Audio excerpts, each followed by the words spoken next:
একজন নারীর জন্য চারজন মানুষ এমনিতেই জাহান্নামে যাবে। একটা নারীর জন্য চারজন মানুষ এমনিতেই জাহান্নামে যাবে। একজন মহিলার জন্য জাহান্নামে যাবে তার বাপ, 2 তার স্বামী, 3 তার বড় ছেলে, 4 তার বড় ভাই। কজন জাহান্নামে যাবে একটা নারীর জন্য? 4 জন। মনে থাকবে না? মনে থাকবে ইনশাল্লাহ।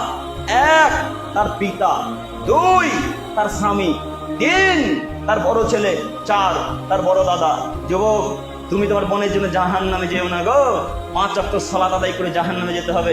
ওই যে একটু আগে বলছিলাম, তাহাজ্জুদে জান্নাত কেনার চেষ্টা করিয়েন না। জান্নাত পড়ে নাই, জাহান্নাম পড়ে আছে রাস্তাতে। জান্নাত পড়ে নাই যে এমনি চলে গেলে জান্নাতে ঢুকে যান, এমনটা নয়। জাহান্নাম রাস্তাতে পড়ে আছে। জান্নাত খুব কষ্ট করে পাওয়া যায়। দেখবেন একটু বুখারী মুসলিমের হাদিস দেখেন, আমার দিকে তাকান।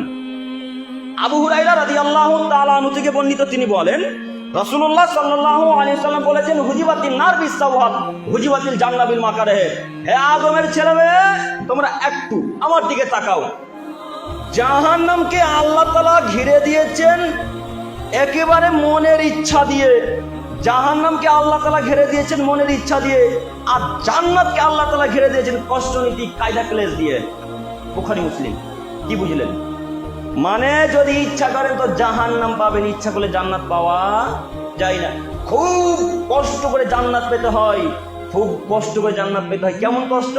মাকে পর্দার ভিতরে রেখে, স্ত্রীকে পর্দার ভিতরে রেখে, নিজের মাকে, নিজের স্ত্রীকে, নিজের বোনকে, নিজের কন্যাকে পর্দার ভিতরে রেখে জান্নাত পেতে হয়। এর নাম হচ্ছে জান্নাত।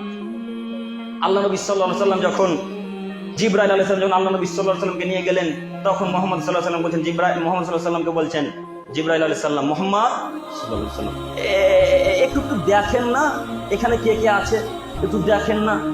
তো আল্লাহ নবী সাল্লাল্লাহু আলাইহি ওয়াসাল্লাম জিবরাইলের কথা শুনে, অত্রাতু ফিল জান্নাতি ফারাইতু আকতার আহলিল ফুকারা, তিনি জিবরাইল আলাইহিস সালামের কথা শুনে একটু জান্নাতের দিকে লক্ষ্য করলেন। তো এইভাবে আল্লাহ রাসূল উঁকি মেরে জান্নাতের দিকে দেখলেন, তখন দেখলেন শুধু গরিব আর গরিব। জান্নাত বলতে শুধু গরিব আর গরিব, জান্নাত বলতে শুধু গরিব আর গরিব, কিছু ধনী মানুষ। বুখারী মুসলিম। আবার একটু পরে জিবরাইল আলাইহিস সালাম বলছেন, মুহাম্মদ সাল্লাল্লাহু আলাইহি ওয়াসাল্লাম একটু জাহান্নামের দিকে দেখেন না, জাহান্নামে কে কে আছে।